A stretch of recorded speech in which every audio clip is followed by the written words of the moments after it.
perspectiva muchas veces de los historiadores, pero también de los archivistas o archiveros, no sé cuál es la palabra mejor, pero bueno. Y a raíz de eso me di cuenta de varias cosas, y eso es lo que quiero compartir en realidad con ustedes.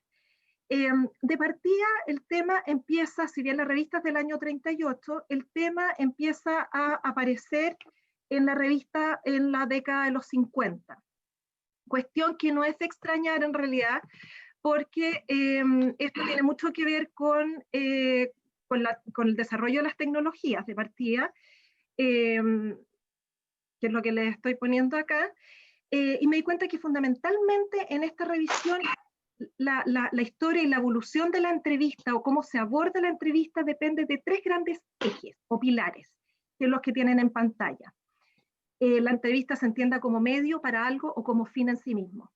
Uno de los pilares que es fundamental es el de la tecnología, es decir, cómo se graba una entrevista, cómo se registra una entrevista, con qué mecanismos, y eso, ¿por qué es fundamental? Porque ahí hay una evolución brutal desde los años 50 hasta nuestros días, desde esos grandes aparatos pesados, difíciles de transportar y caros, poco accesibles para el investigador medio. Por lo tanto, era complicada el registro en ese formato de una entrevista, y va evolucionando la tecnología de tal manera que después aparece el cassette, que es lo que está representado ahí, que empieza a ser un poquito más portátil, más barato y por lo tanto más accesible para los investigadores. Y desde la otra perspectiva, poco a poco entonces, los archivos se van a ir llenando de distintos formatos en los cuales fueron hechas esas entrevistas. El segundo pilar es la evolución del concepto de historia oral. También lo advertí. ¿Por qué? Porque al principio se entendía, digo al principio, en los años 50, 60, más o menos los 70, se entendía el concepto de historia oral como el relato en sí mismo. Por eso está esa abuela como contándole una historia a los nietos, representado en esta idea que les quiero transmitir, que se confundía historia oral con entrevista. Muchas veces lo veían como sinónimo, es decir, lo que uno hacía al grabar a alguien, eso era historia oral.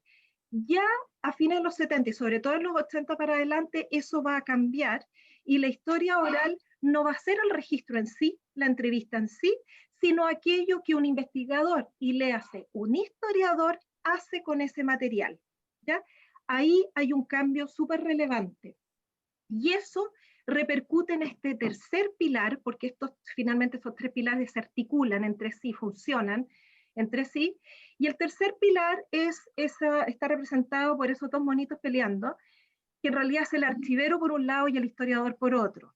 ¿Por qué lo pongo así medio combatiendo? Porque a lo largo de los artículos de la revista se observa que en relación con los dos pilares anteriores, la evolución de la tecnología y la evolución del concepto de historia, y de historia oral en particular, existía un poco la idea de que en los archivos existían vacíos, en ciertos fondos existían vacíos, y la responsabilidad de llenar esos vacíos era del archivero.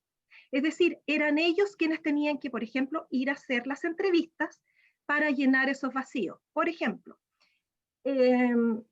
nuestro colega brasileño hablaba ayer de los fondos de algunos presidentes en Brasil.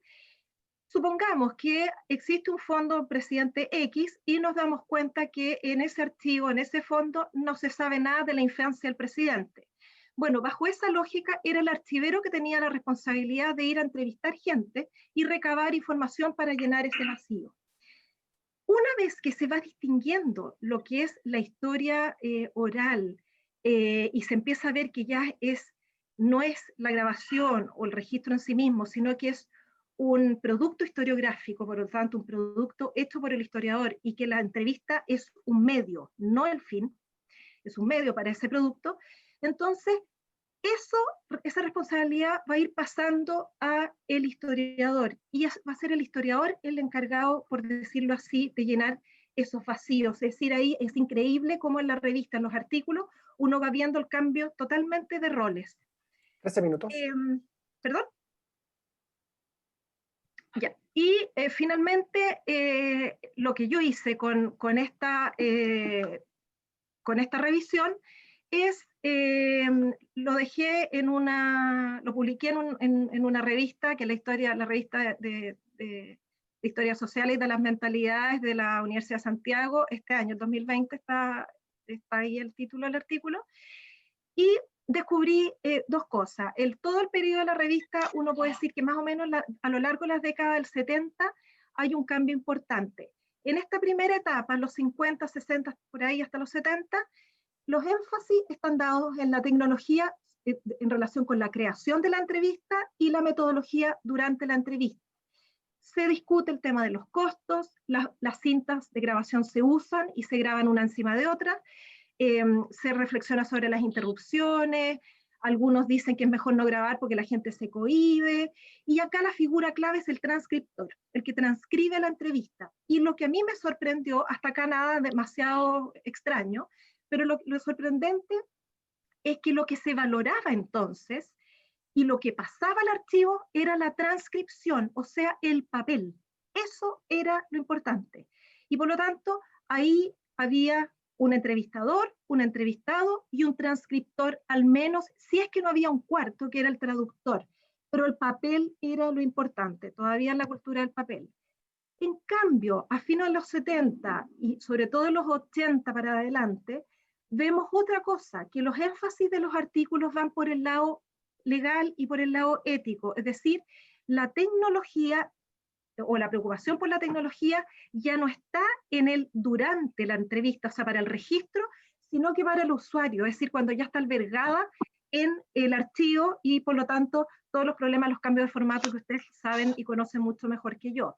Entonces acá se traslada el problema de la tecnología por ahí y el tema ético y legal, el uso o mal uso de esas entrevistas que ya están en el archivo o mal uso por parte del propio investigador, los criterios de selección, las pérdidas, no sé, la pérdida de la confianza, por ejemplo, entre las personas que hicieron la entrevista, el entrevistado y el entrevistador. Una vez que pasa al archivo, esa confianza, esos acuerdos tácitos se pierden y pasa a ser usado por terceros y ahí no sabemos qué uso le darán.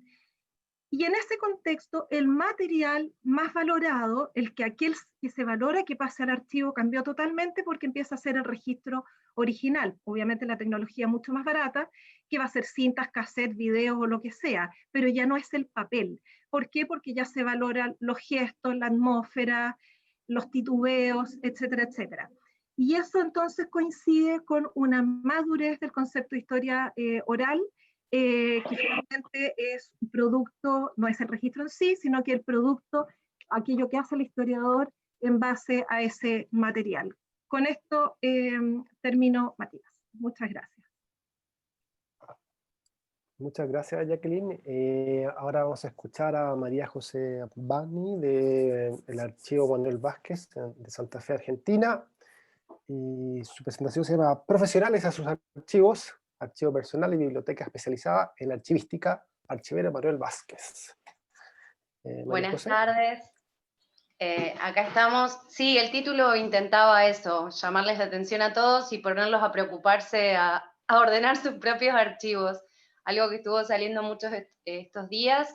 Si bien sé que no son todos archiveros los asistentes, me alegro mucho más porque ponen en contexto esta temática y nos pone a trabajar juntos interdisciplinariamente, y eso es muy importante.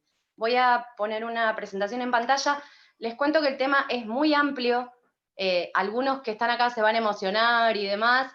Hay mucho para trabajar, y lo que voy a mostrar son imágenes, porque en realidad el texto, después, si existe la posibilidad, en algún momento creo que se van a publicar, así que bueno, haremos ese intento. Pongo la presentación.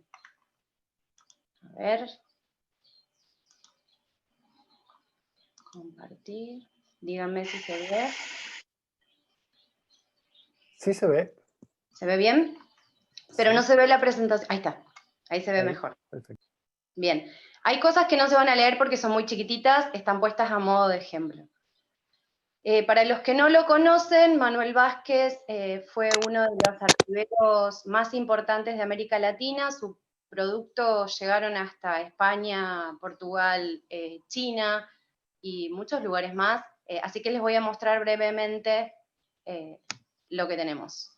Esa foto, que puede parecer muy, muy increíble, es el archivo de un archivero que ordenó en vida, ya muy grande, con la ayuda de un ayudante, de un colaborador que estaba estudiando archivística. Quiere decir que, como eso que hablaban ayer de personalizar los archivos, en este caso está más que personalizado, está con un tratamiento archivístico a su modo, obviamente, una carrera muy larga. Esa foto que ustedes ven ahí me llegó de casualidad, porque conocí a un hijo de don Manuel, que en un evento que nada que ver con archivos, nos hicimos amigos, porque tengo una dedicación a las tecnologías también del acceso a la información y de gobierno abierto. Entonces, en un evento que no tenía nada que ver, y él, que no se consideraba para nada sucesor de su papá archivero, se dedicaba a los datos abiertos y al gobierno abierto. En ese momento cayó en la cuenta que sí tenía que ver un montón, y nos pusimos a trabajar para que un día ese archivo, que nadie había reclamado en un montón de años, llegara a Santa Fe. El archivo estaba en Córdoba originalmente. Voy saltando de tema porque en realidad es como mucho. Don Manuel Vázquez, no tenemos muchas fotos artísticas porque trabajó muchísimo, pero se ve que no le gustaban mucho las fotos muy, muy elaboradas, así que todas sus fotos en los libros y demás son fotos sacadas de eventos y de otras publicaciones. Para mostrarles cuál es la importancia de su trabajo como archivero, esta enciclopedia archivística salió el año pasado, la editó Luciana Duranti, y Manuel Vázquez es uno de los 2 archiveros argentinos que figuran, y figuran muy poquitos latinoamericanos, así que fíjense que es muy valioso. El archivo llegó a Santa Fe, con un montón de colegas festejamos muchísimo, si bien ¿Qué pasó, perdón? ¿Pasó algo? ¿Se escucha? ¿Se escucha bien? Bien. Si bien sabíamos que los cordobeses hubieran preferido tenerlo en Córdoba, por escritos que dejó Manuel, sabemos que si bien lo había preparado para donarlo a la Escuela Archivística de Córdoba, desistió de esa idea y lo conservó en su casa. Su esposa fue también docente de la carrera de archivística y compañera en los estudios de Manuel durante toda la vida, también eran traductores. Ese archivo llegó a Santa Fe, mantuvimos exactamente el orden de las cajas con documentación, la biblioteca no, porque ya estaba bastante mezclada, pero como corresponde, les decía, un archivero que pudo hacer esto muy bien en vida, él dejó inventarios escritos de sus producciones documentales y de su biblioteca. Esto no es para despreciar, trabajo en archivos hace muchísimos años, es la primera vez que tengo la suerte de encontrar un archivo descrito por su dueño, con todo el detalle, con todo, o sea, uno cuando toma esas cajas sabe que él las organizó con una idea y lo volcó en un inventario. Si bien encontramos errores y por eso todavía no pudimos publicar el inventario completo, hay algunos errores en la numeración de las cajas internas. Entonces, esto que puede parecer una pavada, cuando uno pasa a lo digital, esos errores de numeración pueden dar lugar a problemas de organización interna. Así que bueno, estamos trabajando en eso. Le gustaba muchísimo reciclar papel usado y carpetas, así que tampoco podríamos dejar de mirar el lado de atrás de la mayoría de las hojas, porque siempre hay cosas interesantes aún del lado de atrás de los documentos.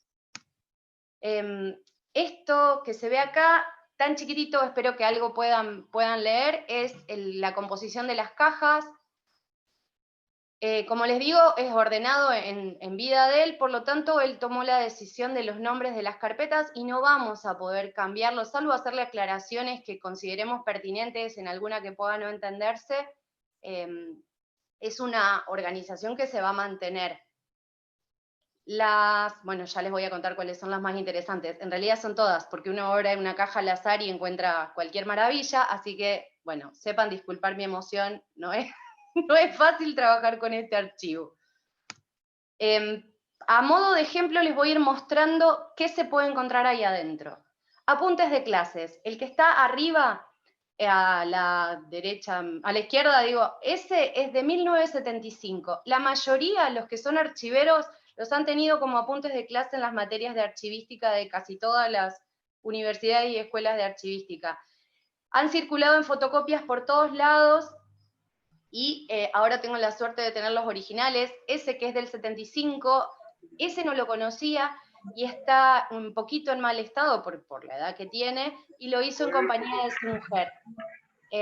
Bueno, y abajo también se puede ver que fueron editados en una impresora que tenía la Escuela de Archiveros, por lo tanto hay mucha información para sacar de estos apuntes, tanto de las cátedras para los que se preparaban, como de la bibliografía que se utilizaba, y que les digo, aún se sigue utilizando.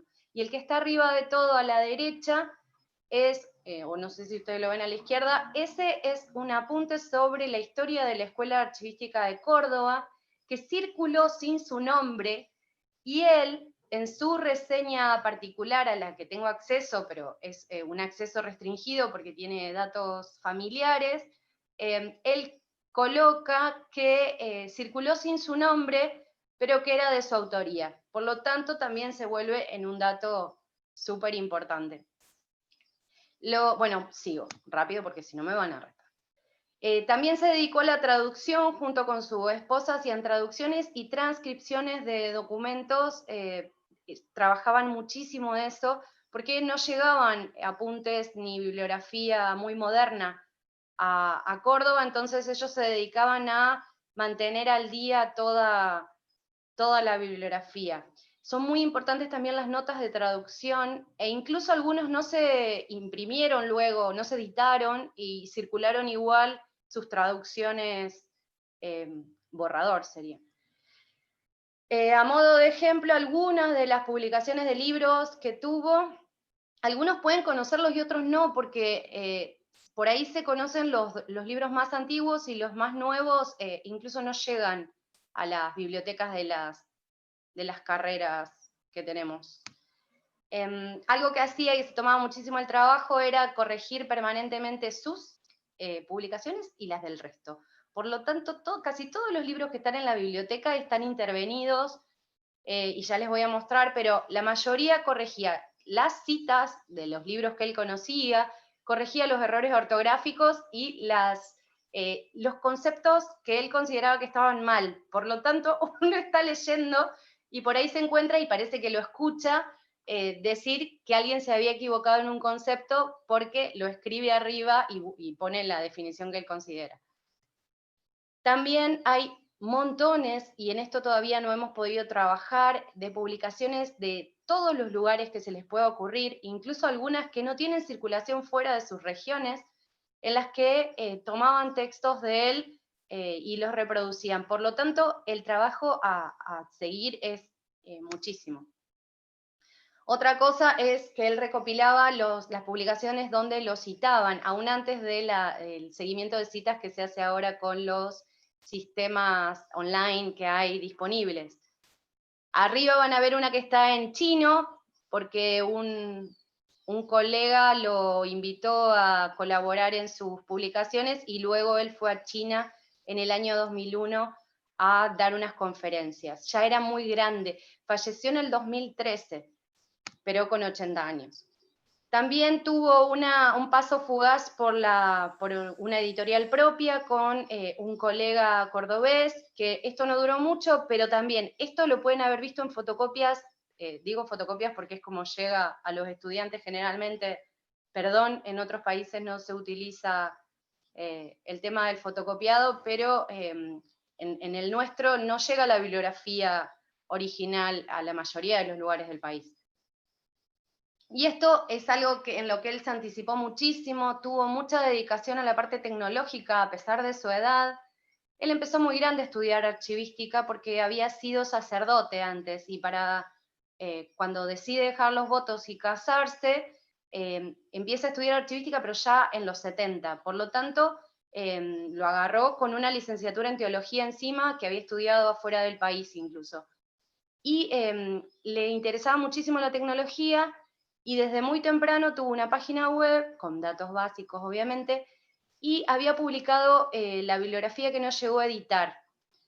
Y su hijo, ahí les dejo no está más disponible en línea, pero está en línea en el archivo de internet, y van a poder ver en la barrita que está arriba, que es, digamos, en las guardas históricas que tiene el archivo de internet, que en el 2010, antes de que él fallezca, era muy sencillita la página, pero ya tenía disponibles para bajar los PDFs, y cuando él fallece, el hijo en el 2014 le hace una actualización y le pone abajo en memoria de Manuel Vázquez, y todavía se pueden descargar los PDF, así que los invito, porque son bibliografía que nunca llegó a editarse de otra forma. La pueden encontrar en fotocopias, repito, o en PDF dando vuelta por el mundo. Esto es parte ínfima de la biblioteca personal especializada, que es increíblemente variada. No sé, no nos va a alcanzar la vida para leer ni para tratar de analizar todo lo que hay adentro, pero tiene de todo. La mayoría de los libros están dedicados, como les decía, corregidos, e incluso se tomó el trabajo de poner cómo habían llegado esas publicaciones a sus manos. Por lo tanto, reseña quién lo mandaba y quién se lo alcanzaba, porque tampoco por correo no era lo más común ni lo más barato. Cuando empieza a surgir la posibilidad de que el archivo llegue a Santa Fe, nos pusimos en contacto con un montón de colegas, hicimos un llamado a través de redes sociales a todos los que quisieran colaborar. Esto fue en el año 2018, se contactó muchísima gente, de la cual obviamente se fue tamizando a lo largo del tiempo, muchos en forma virtual en Uruguay, Brasil, Chile, pero con el tiempo fue decantando en los que realmente podían trabajar a la distancia o tenían interés, digamos, en analizar alguna serie en particular. Estas son las colegas de Santa Fe con las que nos podíamos juntar presidencialmente, pero tuvimos visitas de otras provincias y luego nos vimos en los eventos internacionales. 13 minutos. Ouch. Bueno, voy más rápido. Esto es parte de lo que logramos producir, porque la idea del trabajo colaborativo era que cada uno pudiera, como no está alojado en una institución y no tiene un aval académico, que cada uno lograra, desde la institución para la que quería producir o por su cuenta, se dedicara a hacer una investigación en lo que quisiera. Y en esto fuimos súper productivos, porque desde la página web de don Manuel llegamos a publicar algunas cosas, y en el CAM de Uruguay llevamos 2 carteles, uno que se llama Se hace archivo al andar, y uno que era de experiencias archivísticas santafesinas. Si pueden escanear la pantalla, les pido que lo hagan, porque funciona, por lo menos cuando lo probé, y van a tener de recuerdo el primer currículum de Manuel Vázquez y el último que está guardado en su carpeta de currículums, así que los invito a que hagan eso mientras yo les cuento que seguimos trabajando y transformamos el archivo digital que él tenía de su biblioteca, lo transformamos en una plataforma bibliográfica que está creciendo muchísimo, con datos que nos sirven para reutilizar esa gran bibliografía que hay, biblioteca que hay. También hicimos, con el último currículum de Manuel, lo transformamos en una plataforma que fue presentada en Uruguay, que es una plataforma de eventos latinoamericanos, especialmente, pero hay europeos también, de archivística. Y en esto estamos, Lucía está totalmente obsesionada, y cualquier evento que surge, incluso este, ya está cargado en la plataforma de eventos, y tiene más de 2000 registros de ponencias y de eventos de todos los lugares del mundo que van surgiendo de la misma biblioteca o de ponencias de otros lugares o presentaciones que se van haciendo. Y también surgió ese cartelito que ven abajo, la reunión de historia de archivística en América Latina, fue un poco impulsada por la idea de dar a conocer este archivo. Voy rápido. Las series documentales destacadas son todas, pero bueno, tenía que poner alguna foto y contarles. Tiene hasta carpetas con dedicatorias de alumnos que le llaman muestras de afecto de alumnos y colegas, así que imagínense todo lo que hay. Por ejemplo, ese primer Congreso Nacional en Archivos es muy difícil conseguir las ponencias, así que son todas valiosísimas. Lo que está abajo es una ponencia para ser leída en un encuentro de docentes de archivología del 96, y él ya hablaba de marketing archivístico. Rápido. La página web también los invito a conocerla, está todo esto que estoy contando un poco y un poco más, pero por ahí nos mantenemos en contacto, y hicimos una muestra de bibliografía y dedicatorias que están publicadas también ahí. Bueno, nada más, se hizo corto, hay mucho para hablar, pero los invito a que manden mail, los que estén interesados en saber más, y también en el Facebook nos podemos encontrar. Muchas gracias. Muchas gracias, María José. Ahora vamos a escuchar a María Elena Duarte, coordinadora del archivo CIDOC, y su presentación se llama Los archivos personales como manifestación de una época empresarial y la memoria de los ferrocarriles del Estado. Trayectoria profesional de Guillermo Duarte González. María Elena, entonces. Ahí sí, hola a todos, buenas tardes. Pensando en este tema de los archivos personales, bueno, y por circunstancias de este año especiales, pensé trabajar los archivos de papá, mi padre, Guillermo Duarte, mi padre. Y bueno, no son tan cuantiosos como los anteriores que mostró María José, pero creo que son interesantes de estudiar, que si bien yo los recibí hace unos años atrás, yo creo que unos 10 años atrás, cuando investigaba otros temas de historia del ferrocarril, que es un tema para mí soy fanática del tema del ferrocarril, soy friki, debo decirlo. Y él me los entregó, pero yo como que nunca los miré con atención. Y como venía planteando la idea de trabajar los archivos personales este año en el seminario, dije, bueno, y las circunstancias esto de la pandemia, de estar en el lugar de trabajo, hoy me encuentro en el lugar de trabajo, pero en el momento cuando se planteó la idea del seminario nunca pensé que podía estar o no sabemos las circunstancias, como el futuro es tan incierto con toda esta situación. Entonces pensé y pregunté, bueno, voy a trabajar los temas de papá, que no es muy cuantioso el archivo, o el fondo, pero según yo da una muestra de algo exquisito que no se ha estudiado, o que yo por lo menos desconozco de lo que tiene que ver con ferrocarriles. A ver que no avance esto. Ahí. Bueno, un poco la familia, los que están, los que no están, son dos momentos, ¿no es cierto? Ya mi hermano, mi padre y mis padres ya no están, pero acá en el otro lado están las semillas más pequeñas, los sobrinos o los nietos, que son los que siguen en la generación. Para entender un poco los ferrocarriles del Estado en Chile, hay que entender que se distribuyó en tres áreas, en tres zonas, o en tres redes, ¿no es cierto?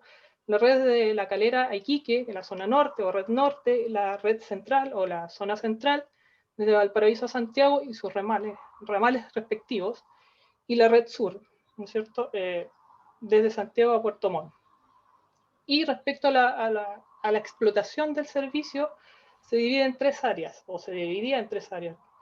El transporte de pasajeros, las vías y obras, el trabajo técnico, digamos, en el uso del equipo, digamos, y la carga. ¿Ya?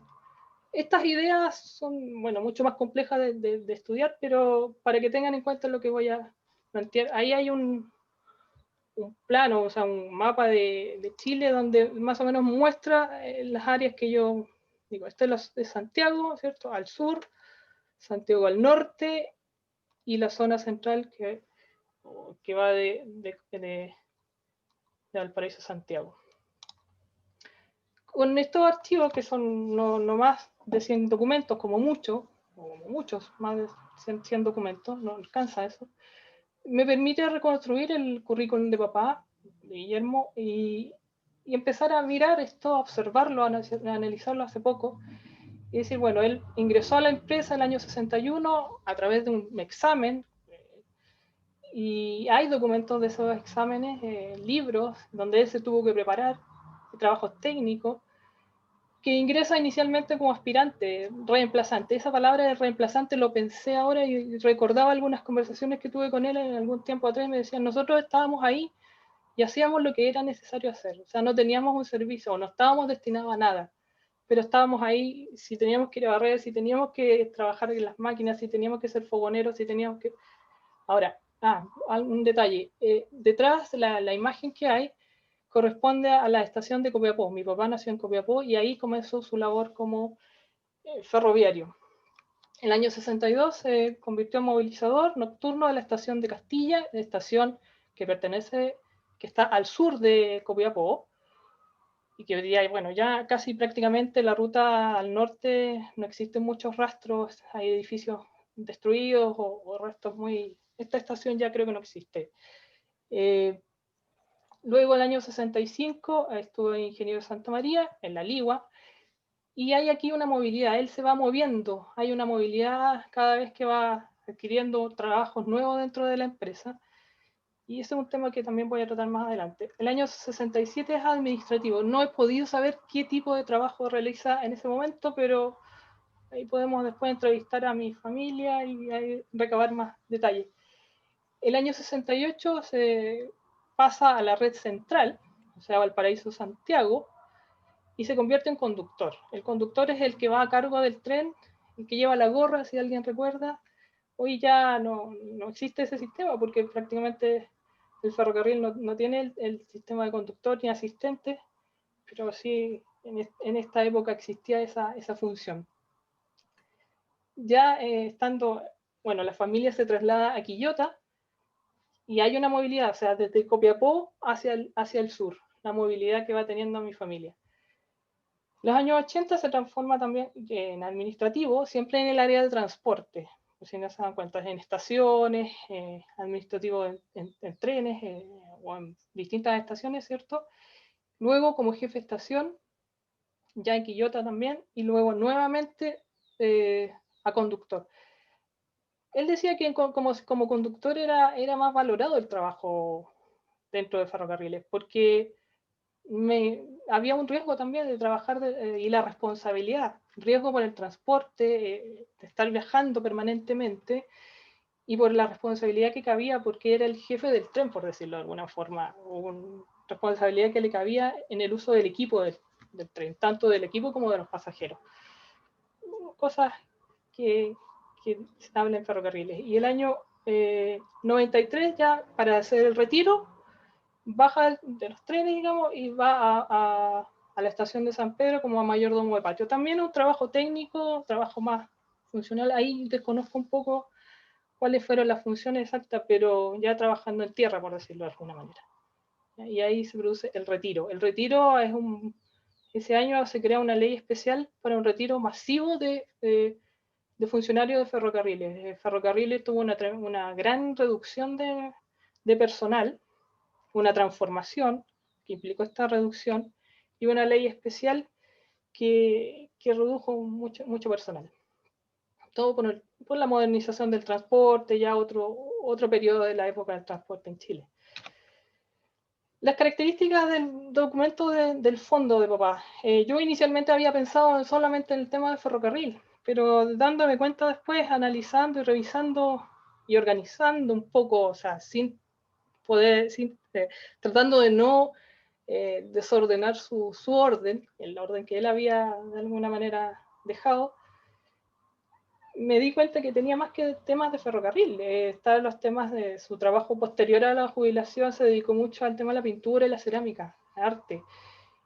Bocetos, pinturas, en sus prácticas, en todo tipo de técnicas, instrumentos o pinceles o elementos que usaba para pintura y para cerámica, que son incluso herramientas que él mismo construyó, están en la casa.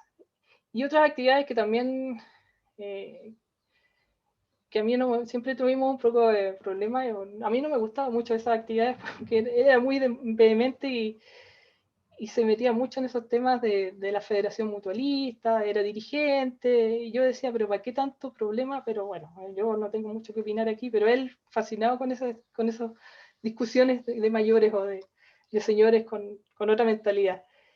La sociedad Arturo Prat, otras sociedades también, y la sociedad mutualista Federico Díaz Pizarro. Son todas de Quillota, y también de alguna manera hubo una vinculación con las sociedades ferroviarias de Quillota, pero ahí no tenía mucha presencia. De hecho, no hay registro, yo lo sé porque él me contaba, pero no hay registro documental de ese momento. Por eso aquí no lo pongo, pero sí hubo actividad un poco menos. La serie Empresas de Ferrocarriles de Estado y su tipología. Bueno, en esta presentación destaco la serie que inicialmente pensaba que era el fondo únicamente de ferrocarriles, pero como ya les explico, no es solamente eso el fondo. Entonces hablo de serie. Está el libro de preparación para el examen de ingreso a la empresa del año 61, que él me lo dedicó, tiene notas donde estudiaba él. Es bien emocionante ver eso, leerlo, como él entendía, iba entendiendo todo, iba estudiando.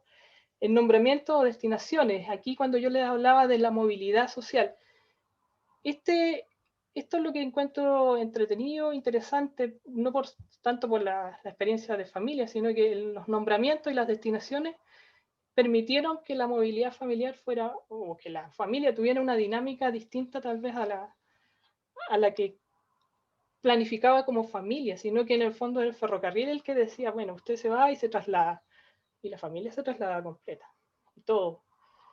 Las calificaciones individuales anuales que hay, hoja de vida laboral, liquidaciones de sueldo, el contrato de casa-habitación de funcionarios. Ferrocarriles, por esta movilidad que tenía en el territorio o dentro del territorio nacional, instalaba a los funcionarios en sus casas.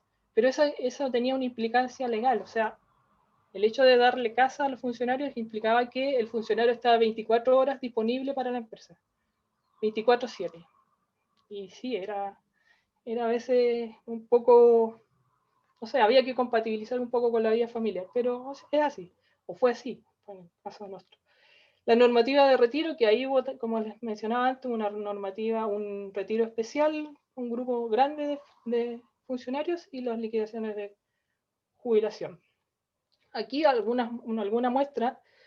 Esto me llama la atención porque, claro, este es el contrato inicial de cuando fue contratado por la empresa, en el año 62, pensando también que esta época el personal que trabajaba para las empresas del Estado entraba a la empresa y se moría en la empresa. O sea, no hay como la movilidad de hoy, que estás en un trabajo, vas a otro, te cambias de trabajo cada 5 años, hay una movilidad distinta. Aquí la persona entraba y jubilaba en la misma empresa, cambiando de funciones, pero sí quedándose en la misma empresa.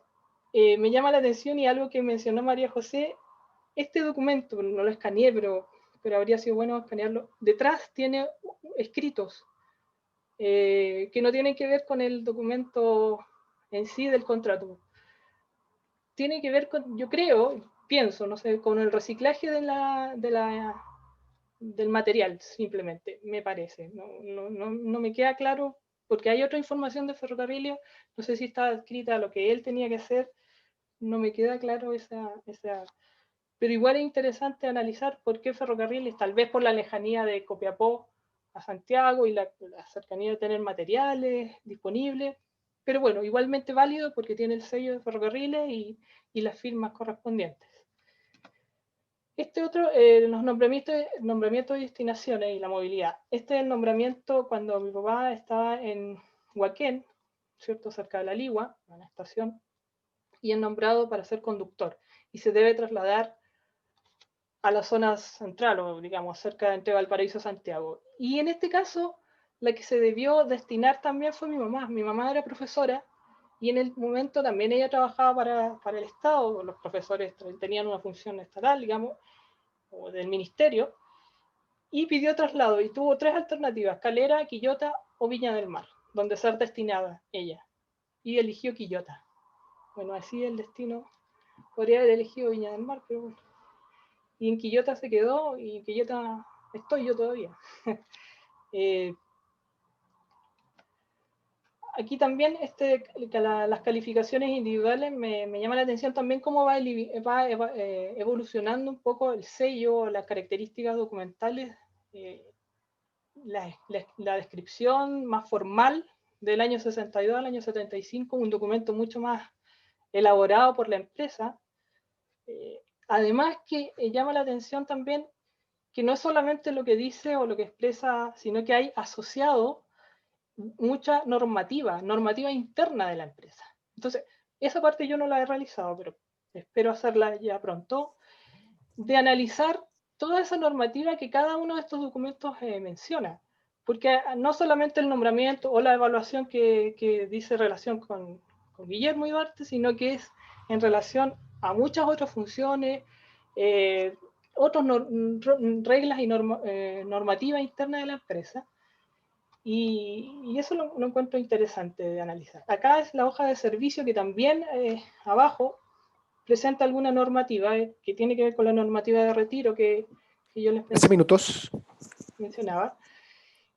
Uy, qué rápido. Características de los archivos personales, lo que yo pienso, dificultades en el tratamiento de los fondos referidos al creador. Este es el tema de pensar quién es el creador, el acumulador, en pensar en el principio de procedencia con los archivos personales. La diversidad de tipologías y objetos que presentan y la manera de clasificarlos o de cómo tratarlos, porque son diversos, demasiado. La problemática a la hora de definir y la frágil frontera entre lo que es la propiedad intelectual de estos archivos, entre el creador, entre lo que fue el acumulador. Tal vez en el archivo personal de papá no hay tanta diferencia, pero cuando es un artista, cuando es un escritor, ¿qué pasa ahí? ¿El archivo personal o archivo familiar? Lo que hablaba ayer Pablo Fábrega de los archivos familiares. Ahí hay una idea que hay que cuestionar, que hay que pensar, que hay que releer. Se han experimentado grandes, atractivos estos archivos últimamente, porque dan una nueva mirada a otros temas, o acercan a otros temas. En este caso también, por eso mismo, yo también planteando el tema de papá y de ferrocarriles. No conozco otros archivos que tengan que ver con personal de ferrocarril, solo el de mi papá. Si alguien sabe y tiene datos de eso, he preguntado en Uruguay, en Argentina, pero no me han dado datos claros. Espero conocer otros. La localización de los fondos, las dificultades de encontrar y preservar por venta y eliminación de estos documentos, y sobre todo por el desconocimiento del valor patrimonial de estos documentos. Se pierden, no hay interés. Falta una cultura archivística tal vez, no sé, ¿qué puede ser? Bueno, como conclusión, el estudio de documentos de una persona simple podría ser considerado como una limitante ante el análisis de una empresa para explicar las dinámicas sociales que aquella determinó en los funcionarios y en su familia. Sin embargo, creo son desconocidos además estos, como ya lo decía, estos tipos de conjuntos documentales, porque nadie ha preservado, la empresa misma no se dedicó nunca a preservar sus propios archivos, la empresa Ferrocarriles del Estado de Chile. Creo que tampoco los funcionarios, yo aparte de mi papá no conozco otro. Es posible reconstruir una trayectoria laboral. Nos muestran las prácticas internas de una empresa como Ferrocarriles, a pesar de su gran magnitud. Fue una empresa que en los años 40 llegó a tener 27.000 trabajadores, según algunos historiadores, entonces explico todo. Sin embargo, con esta muestra yo creo que se inicia una investigación distinta desde la mirada típica que se hace de Ferrocarriles o de esta empresa, sino que desde lo que el trabajador hizo y experimentó en una empresa, en este caso Ferrocarriles. Es posible conocer indirectamente su evolución histórica, en este caso específicamente el periodo 60-90, desde el 61 hasta el 93, cuando fue el retiro de mi padre. Ideas que yo voy a explotar y que hay mucho más que decir respecto. Es posible entender que aquella dinámica laboral no afectó a trabajadores, sino que también afectó a la familia, ¿cierto? No tanto por la necesidad familiar, sino que por la necesidad de una empresa. Es fundamental contar con una ley de archivos que debe considerar el resguardo de los archivos personales. Es una necesidad en Chile absoluta. Bueno, y nada más que decir, gracias papá por darme la vida. Es un homenaje a mi padre, gracias. Muchas gracias, María Elena. Tenemos ahora tiempo y algunas preguntas para nuestras presentadoras. Vicente Vilches pregunta a Jacqueline Sollán: me gustaría preguntarle si en el corto plazo es necesario hacer un reajuste curricular en las mallas sobre las diversas carreras de humanidades para que los cursos de archivos se impartan desde el primer año. Gracias, Matías. Gracias, Vicente, por la pregunta. La verdad es que sería maravilloso. En general, dentro de las humanidades, yo puedo hablar por el caso que más conozco, que es el caso de licenciatura en historia, ha ido desgraciadamente, nosotros nos dedicamos a investigar, precisamente ese es nuestro trabajo y por lo tanto nuestro trabajo se desenvuelve en los archivos, dependemos en gran parte y nos alimentamos con los archivos, y por supuesto, aparte de la metodología de investigación, es decir, cómo trabajar esos archivos, debiéramos saber cómo se conforman, eh, pero te podría responder de dos maneras. Por una parte, yo lo que veo, por lo menos en Chile, desconozco en otras partes, pero la carrera de licenciatura en historia, que insisto, es aquella que forma a los investigadores, ha ido restringiendo los cursos de investigación, incluso no están haciendo tesis, cuando realmente uno aprende a investigar en la práctica. Muchas carreras han suprimido las tesis y esos trabajos se están haciendo en las maestrías, en los másteres y en los doctorados, evidentemente. En el caso específico de la universidad nuestra, Universidad Finisterra, estamos un poco contracorriente, porque lo que nosotros hemos hecho es que la carrera de investigador y la formación del investigador en la malla curricular de licenciatura en historia se dé desde el primer semestre. Es decir, nosotros los tomamos como investigadores, los formamos como investigadores desde el comienzo, y puntualmente en el curso que hago yo en primer semestre, que es metodología, yo recurro, por ejemplo, María Elena, recorren el archivo del CIDOC puntualmente, es decir, el tema de la archivística sí es relevante. Ahora, un curso completo de archivística quizás es muy difícil que lo logremos, porque obviamente cada uno estaría peleando por sus propios cursos, pero sí lo tenemos contemplado como una unidad dentro del curso de metodología. Pero claramente es súper importante formar en la cultura archivística no solamente al archivero, sino que a todos aquellos que usamos los archivos. Muchas gracias. Para María Elena, Pablo Fábrega pregunta, ¿cómo integrar los archivos familiares en la investigación histórica? ¿Cómo comunicar la archivística con la historiografía? Especialmente a partir de las microhistorias que ayudan mucho a comprenderlas globalmente. Perdón, ¿cómo integrar? Perdón. De integrar lo familiar con lo histórico, con las microhistorias y lo más global. ¿Cómo poder hacer comunicar la archivística con la historiografía? A ver si entiendo. Desde la historiografía, bueno, cada uno somos historia, cada uno hacemos memoria, hacemos registro con nuestra actividad, con nuestra labor.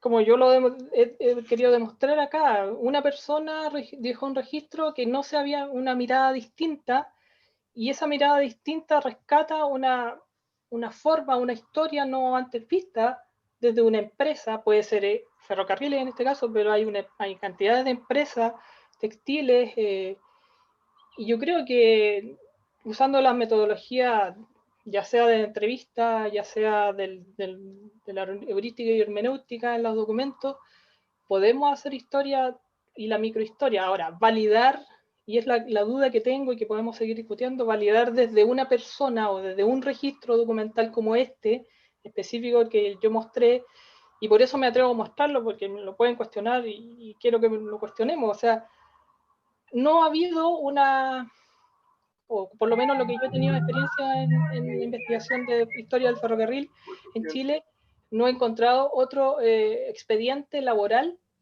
tan íntegro como el de mi padre, quien me da una mirada distinta desde de la historia del ferrocarril que yo he revisado ministerio, he revisado libros técnicos, historiadores sobre el ferrocarril en Chile y en Europa, en Latinoamérica también, pero nunca había visto esto, y lo tenía en mi casa siempre. Es que ahora,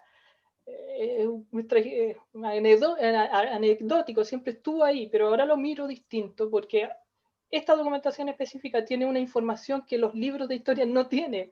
Esa documentación está normada, tiene una trayectoria legal que lo fundamenta como base para hacer una nueva mirada desde lo legal y laboral. Por eso que hablo yo de lo sociolaboral en este caso.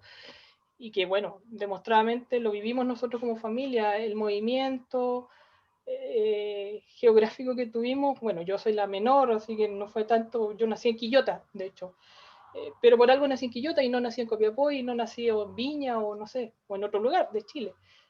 Porque la familia se trasladó y se movió y está demostrado documentalmente. Yo creo que eso, ¿qué más muestra?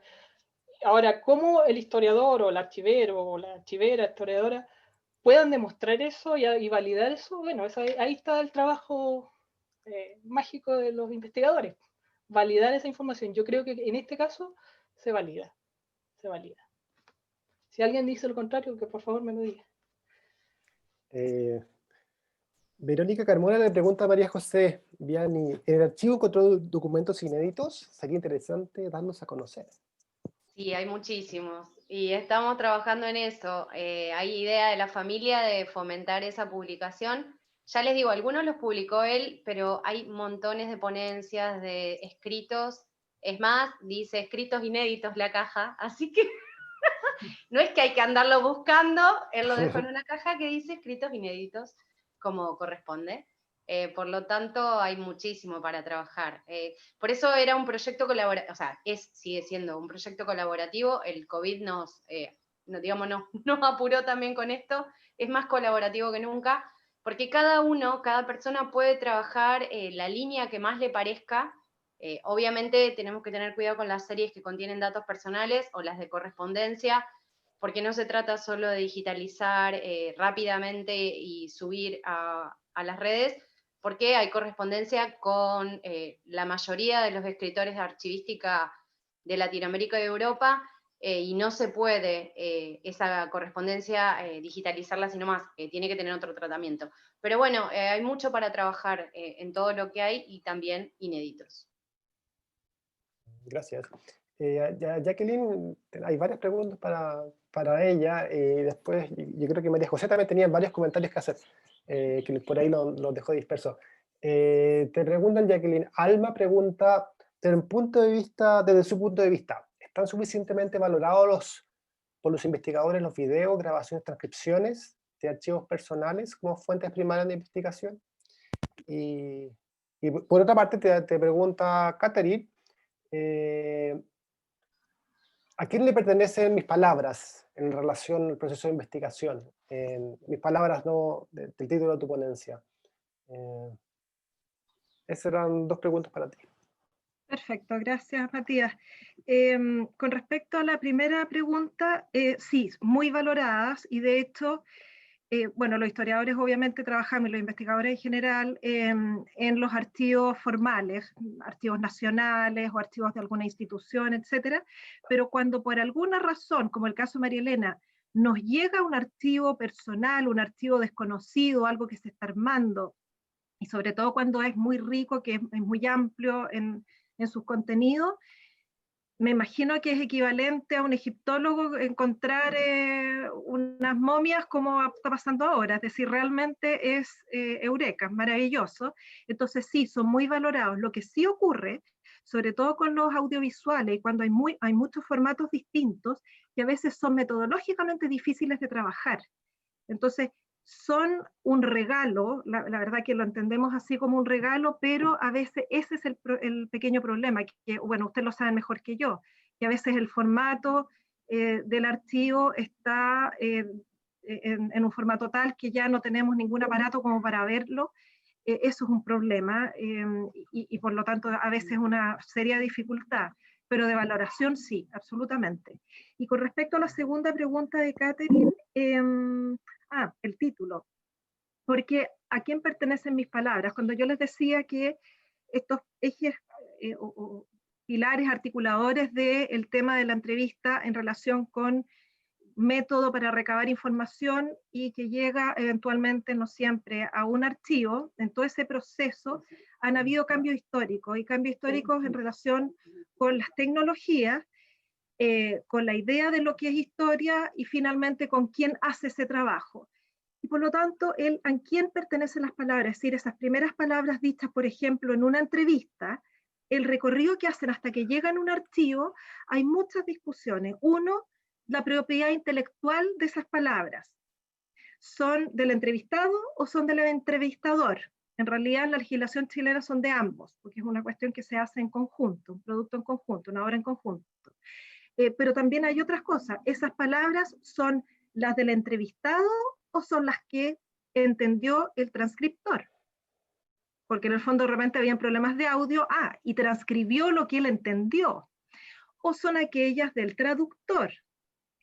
¿Me entiendes? Ahí hay un problema. Y después también de quién son mis palabras, que es el usuario final, el tercero, aquel que no es ni el entrevistado ni el entrevistador, sino que es un tercero anónimo que usó generaciones después quizás esa entrevista y la hace suya. Y a lo mejor la hace suya bien o no muy bien. Un ejemplo concreto que aparece en uno de los artículos de esta revista, de un historiador italiano que escribe un artículo sobre entrevista precisamente y dice, él hizo un libro sobre el antifascismo, sobre el fascismo, pero en realidad él se declara antifascista del fascismo italiano, y dice, tuve un problema ético, y es que yo entrevisté a muchos fascistas, y decía, yo los odié, no me gustan, y sin embargo les merecen todo mi respeto, porque mal que mal me están haciendo y me hicieron un favor.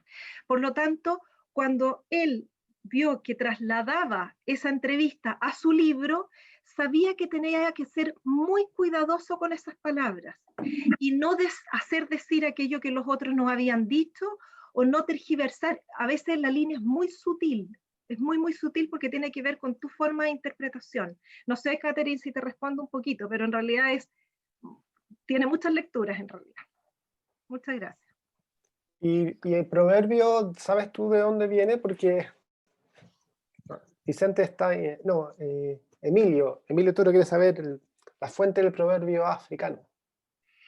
La verdad que lo leí en una de estas, de uno de los artículos, lo tengo en mi artículo, está citado por Perks y Thompson, que está en la literatura, y que es, porque vi en el chat, es cada vez que un anciano muere, una biblioteca se incendia, una biblioteca se quema. Pero quién lo dijo puntualmente, no tengo idea, está citado, por supuesto, en un texto. Muchas gracias. Yo no sé si, María José, tú quieres hacer un comentario, porque escribiste varios comentarios a las otras personas que presentaron y quizá... No. Sí, a María Elena, contarle que acá en las cajas de Manuel hay varias que dicen Enavief. Él fue contratado como asesor externo de lo que fue la agencia de, digamos, como de desarme de lo que eran los ferrocarriles argentinos, antes de la privatización, y trabajó en galpones, le pagaban los viáticos para ir a Buenos Aires, y él se sacrificó muchísimo tiempo para ir, y su lamentación al final fue que ni siquiera supo qué pasó con esa documentación seleccionada, hizo mucho trabajo, por lo tanto lo que hay en esas cajas puede ser aún más valioso porque puede que la documentación no exista más, y esos registros de sus asesoramientos y de sus visitas, para mí tienen ese valor. Y lo otro es que en la página del CIPAR, del Archivo de la Provincia de Santa Fe, que está en CONICET, si ponen CONICET con las 12, o sea, CONICET, lo pongo ahí abajo, CONICET CIPAR, hay un buscador de imágenes de otra época, están hechos hace como 15 años o 10 años, así que no quieran que sea Google, o sea, se busca y se encuentra lo que se puede. Habían hecho una digitalización de los planos de ferrocarril que están en el archivo intermedio de la provincia de Santa Fe, y una de las series más interesantes era la de puntos trigonométricos, y me lo acuerdo. Los puntos trigonométricos eran, digamos, están el plano del pueblo donde hacían los trazados, los diseños de los puentes, hasta de las alcantarillas, pero lo más importante es que están las reseñas de los lugares donde iban a estar emplazados. Por lo tanto, recorre toda la provincia y cada pueblo que se gestó digamos, a la vera de las vías del ferrocarril. Bueno, soy una voluntaria más entonces del archivo. Seguro que sí. Ahora sí confirmado. Ya te lo había ofrecido en Uruguay, ahora sí que soy... Acá están todos de testigo. Por supuesto, todo, hasta mi jefa, todo, seguro. Consigo una beca y me voy. Están todos, pero más que felices, los vamos a recibir acá, pero súper bien.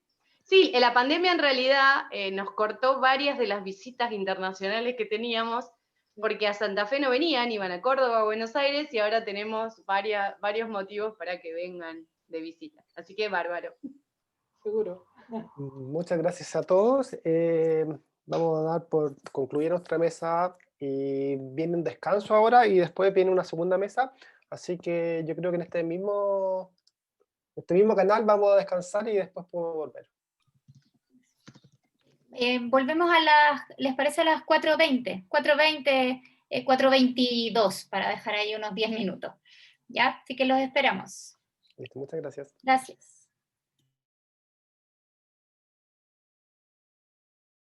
De Fomento Lector, comprobé que dando distintas indicaciones de una manera amable, de una manera sencilla, explicando cosas complejas con un lenguaje simple, podía perfectamente entender un niño de 7 años cómo tomar el documento, cómo leerlo, cómo verlo y cómo disfrutarlo, y también cómo generar un rendimiento crítico respecto a lo que estaba mirando.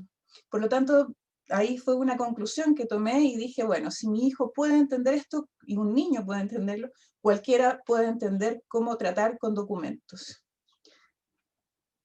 Acá, bueno, acá después yo me fui en un tema del acceso más allá y empecé a pensar, ¿quiénes son las personas que por lo general no tienen un acceso a la documentación por distintas razones? Ya sea, en este caso acá estoy con Valentina Flores, que es una historiadora, que me colaboró. Yo afortunadamente siempre he tenido muchos colaboradores, gente muy interesante que de manera desinteresada me ha apoyado. Acá estamos en un hogar de ancianos. Entonces yo decía, ¿qué posibilidad tienen estos ancianos en un hogar, insertos como casi ahí encerrados, de poder acceder a documentación que hable de las épocas que ellos, o sea, de la época en que ellos se desarrollaron como en su juventud? Entonces, hicimos estas pruebas y acá realmente fue algo maravilloso. O sea, realmente me emocioné muchísimo al ver cómo la memoria se iba activando a través de estos documentos, cómo salían de ese letargo del encierro y de la televisión y de incluso los medicamentos que ellos toman para poder traer al presente todos estos recuerdos que más que recuerdos son información para mí, porque me contextualizan en documentos que yo, la verdad, no tuve la oportunidad de vivirlos en el presente. Entonces fue algo muy interesante, creo que de esto se pueden desprender muchísimos estudios al respecto. También trabajé muchísimo con los niños, que es lo que fue mi tema principal en un inicio. Ahora me he ampliado mucho más, pero acá hay distintas intervenciones que fundamentalmente constan de involucrar a las personas con la documentación. A mí me interesa que el acceso sea físico, que sea material, porque de esa manera se pueden generar estos rendimientos críticos respecto también a la materialidad. Y en esto me gustaría también como recalcar la importancia de que esto es más que un método, es una estrategia. Son estrategias dentro de un método.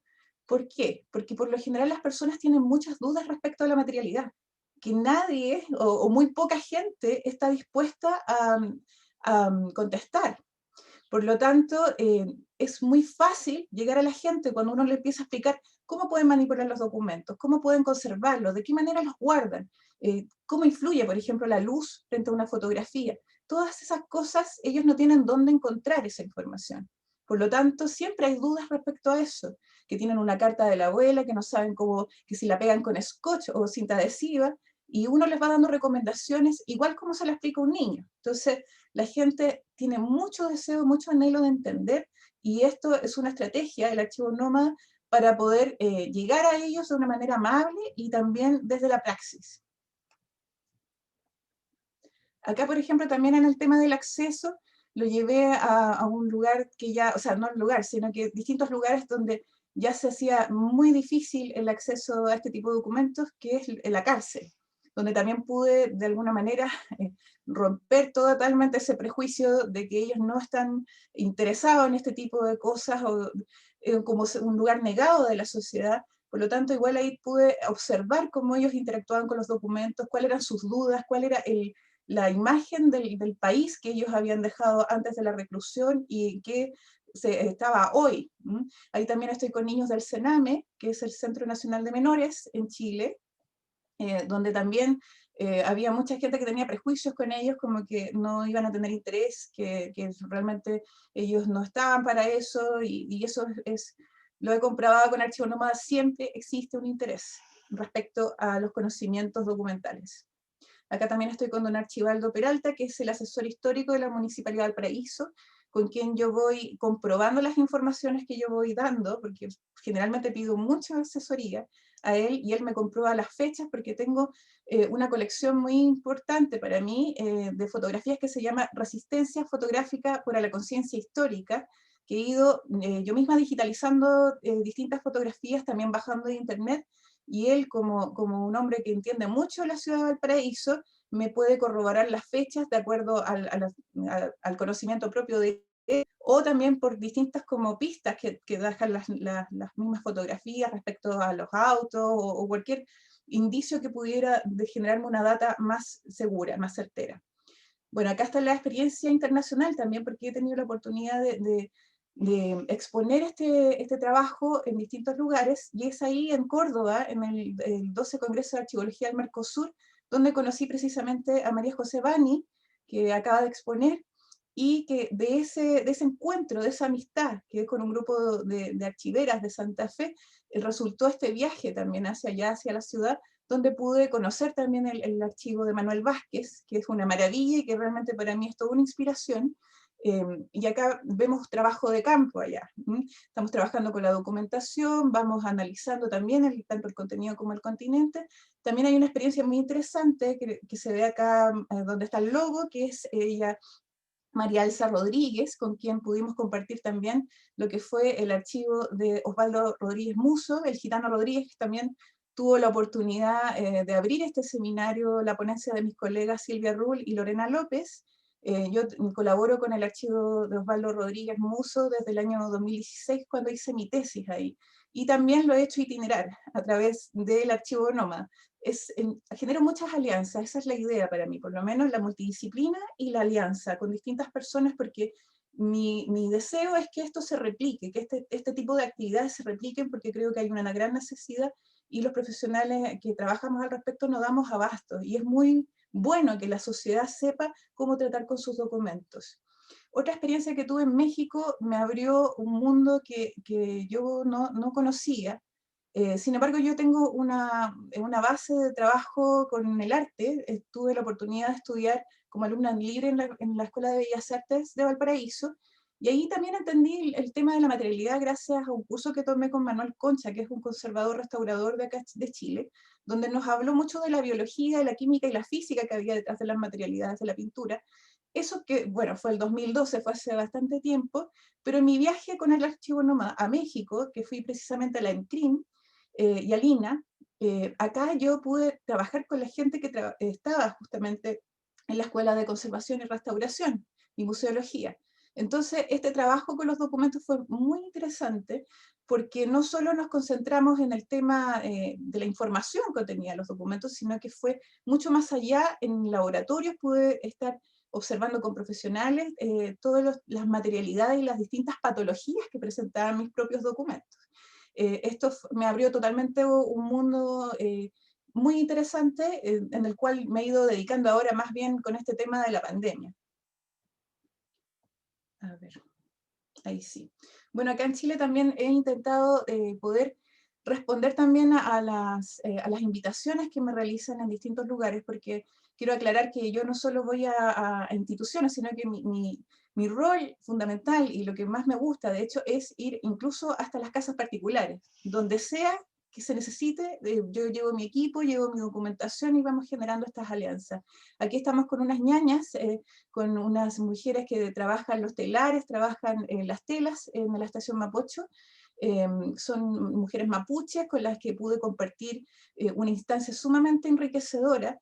Y en este sentido también quisiera tomarme del título que le puse a esta ponencia, que tiene que ver con una educación política, porque yo creo que todo acto de educación es político, no necesariamente partidista, no quisiera caer en eso, pero sí vamos generando nosotros mismos un rendimiento crítico respecto a nuestras propias políticas, ¿no?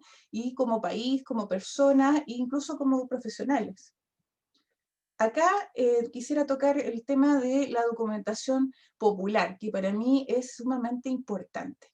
En estos talleres, mucha gente siempre me traen documentos de sus propias casas y me explican que es importante para ellos, que no saben cómo guardarlos, que no saben si es importante. Entonces, este es el caso de doña Lina, que fue a partir de un taller que hice en el Parque Cultural Excárcel, que me trajo estos documentos. Y después esto resultó en que yo asistiera a su casa. Entonces ahí yo pude comprobar la maravilla que hay detrás de la documentación popular, la casi nula asistencia que tienen estas personas respecto a la conservación y la preservación de estos documentos, y por sobre todo la importancia de estas lagunas que hay incluso en la historia oficial. O sea, nosotros siempre reclamamos contra la historia oficial, pero son pocos los esfuerzos que hacemos para salir de esa hegemonía. Entonces, yo creo que es clave que podamos llegar a estas personas, porque hay muchísima gente que tiene documentación sumamente interesante que llena esas lagunas y que de alguna manera baja la historia a una conciencia mucho más social, mucho más, donde la ciudadanía es mucho más activa y tiene esa importancia, no solo de los héroes, y no solo de los vencedores, sino también del pueblo. Este también es un trabajo que vengo realizando desde la Biblioteca Popular Jorge Farías. Ella es la Pochola, Ana Aguilera, es una señora, una usuaria de nuestra biblioteca, a quien me he atrevido a ir a verla dentro de la pandemia, obviamente con todos los métodos de bioseguridad, pero también ha sido algo muy interesante. En esto también pongo el dibujo porque fue un homenaje que le hice para su cumpleaños, pero lo dibujé. Y estos dibujos también se están insertando dentro de mis propios archivos nómadas, dando a entender que también no solo se acceden a las colecciones documentales desde ahora, sino que también a los mismos documentos que yo produzco como artista, como persona, incluso las notas de campo que yo voy tomando respecto a los talleres, las consultas, todo lo que tiene que ver con esta información que voy recabando gracias a estos talleres, se va a dar acceso en algún momento cuando se pueda abrir esto en métodos de bioseguridad más actuales con respecto a la pandemia. Y esto es lo que el 2020 me he ido interiorizando justamente en esto que les comentaba respecto a la conservación y restauración.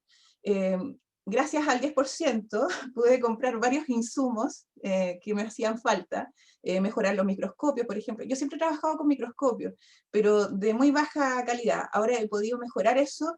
Compré una mesa de luz, he comprado también lo que tiene que ver con estas tiras reactivas para tomar la muestra de pH. Entonces he ido trabajando con mi propia colección, organizándola, de acuerdo también al tema del acceso, como les decía, y ha sido sumamente interesante también encontrar a otros aliados acá en el mismo barrio. Bueno, acá está un poco la muestra de los trabajos que vengo haciendo acá en esta reclusión involuntaria que ha sido la pandemia. Tintes de papel japonés, preparación de almidón de trigo para la restauración de ciertos documentos, confección de cajas de conservación, trabajo con distintos alcoholes. He conformado un pequeño laboratorio que antes yo no tenía, durante este 2020 y ha sido sumamente interesante, he avanzado muchísimo en eso. 13 minutos. Ya, acá es un trabajo particular porque yo creo que todos deberíamos interiorizarnos en las distintas ramas que convergen con nuestro quehacer como documentalista. Y acá yo encontré una vecina que se llama Victoria, que trabaja en Inventando Papeles, que ella hace papeles. Entonces hemos estado trabajando juntas, yo la voy a visitar, llevo mis distintos insumos y vamos trabajando con sus propios papeles.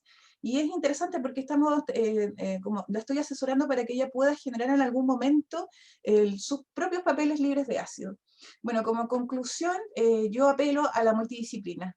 Yo creo que como archiveros o como documentalistas, porque yo creo que acá no son solo archiveros, tenemos que abrazar las distintas disciplinas que de alguna manera ayudan al quehacer, sobre todo pensando en la sociedad.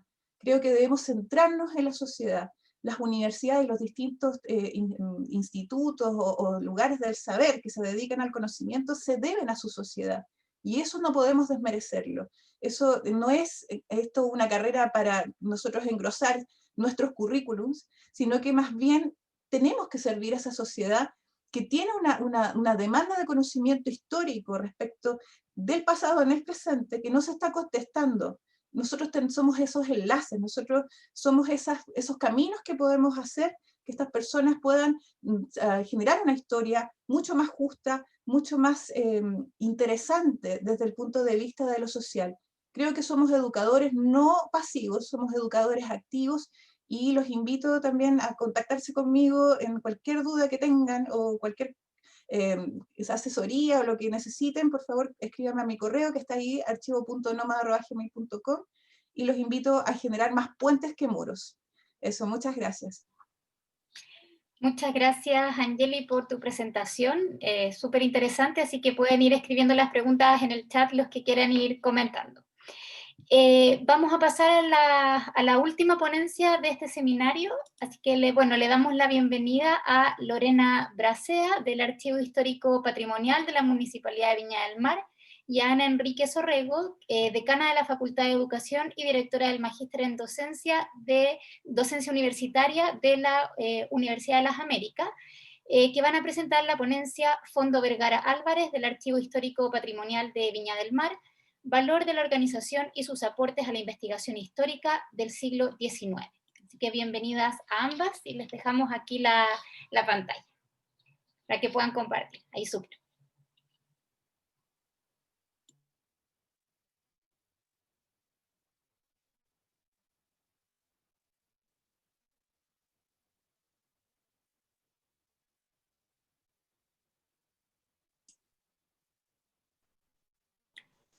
Sí, vemos la pantalla de Lorena, pero no te escuchamos.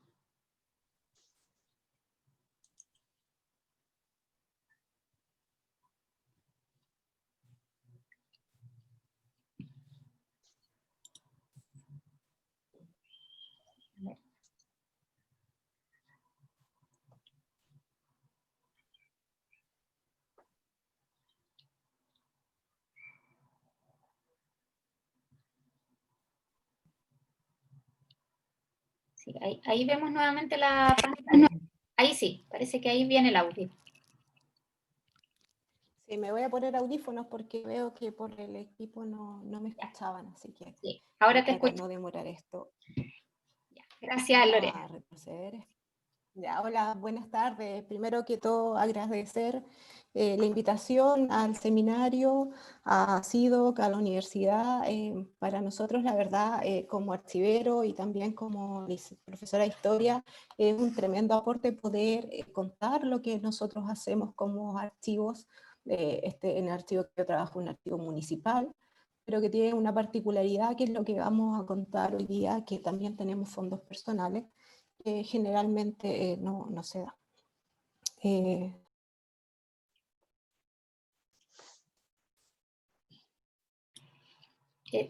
Dejaste de compartir pantalla. No sé si Lorena está. Ahí. ¿Lorena? Ahí sí.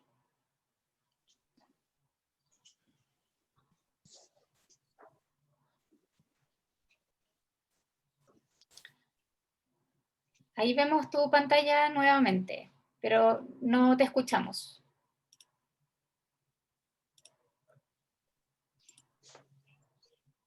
Que estás sí, en silencio.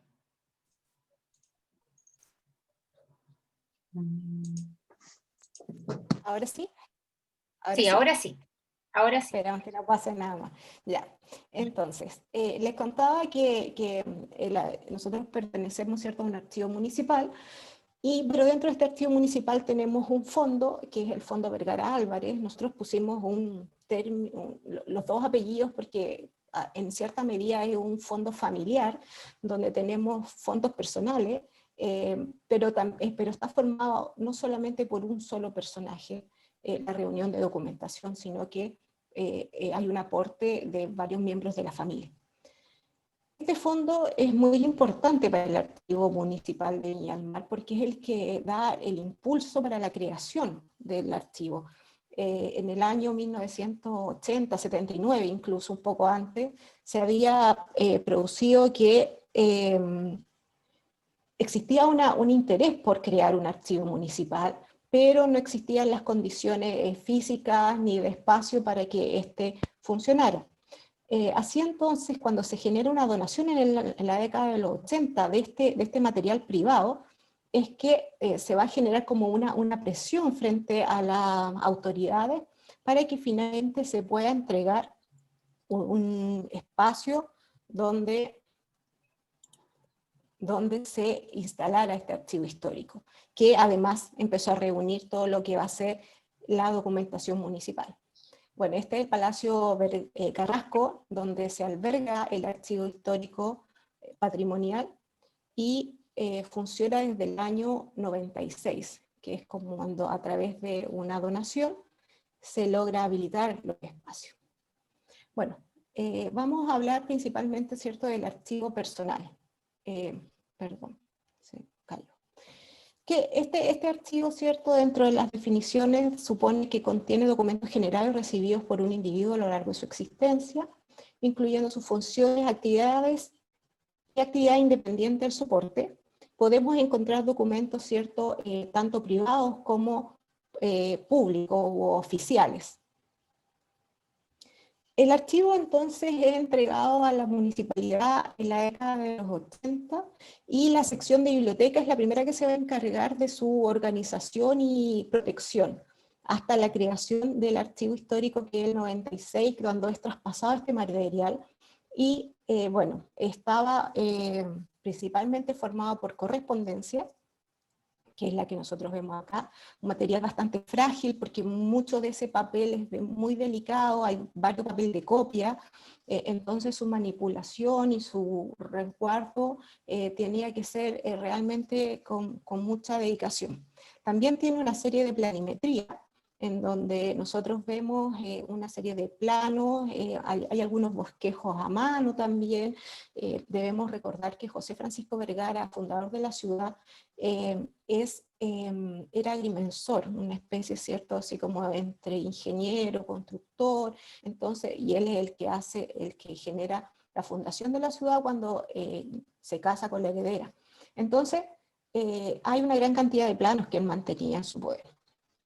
También se formará una serie que será de fotografías, y esta serie, ¿cierto?, son fotos sueltas, ya en su mayoría, todos obviamente son, sí, todos son blanco y negro, y esta serie es la que particularmente tiene una fecha muy posterior al periodo de vida del fundador de la ciudad.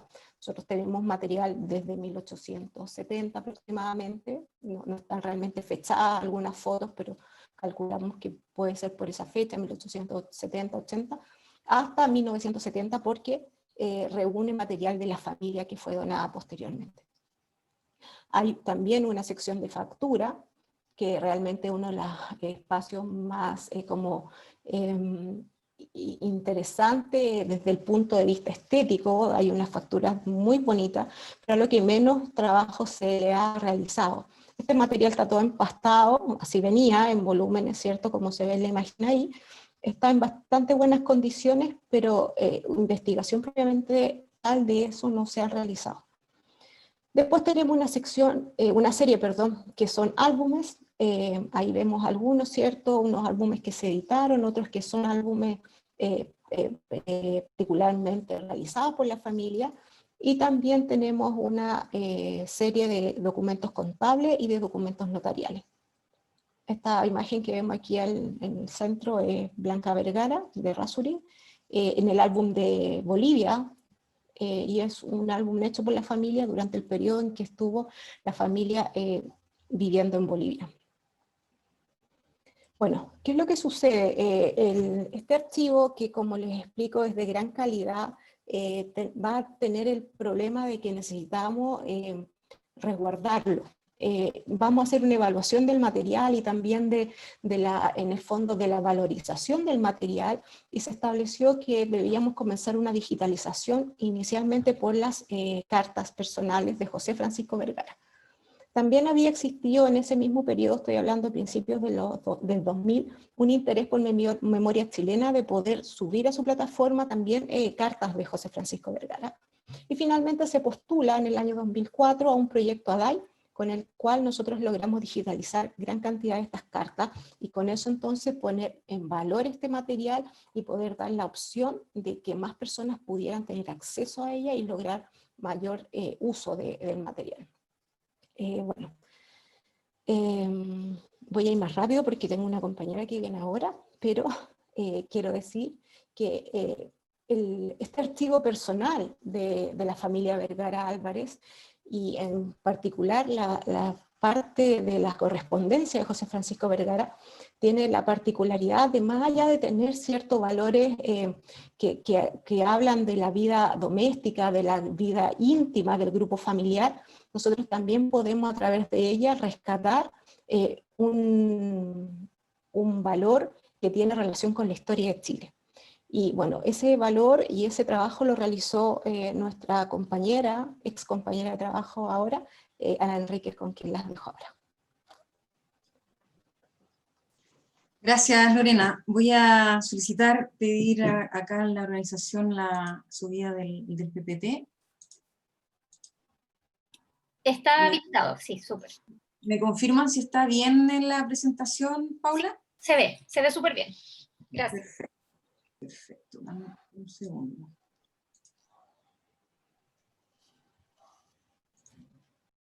¿Sigue viéndose bien?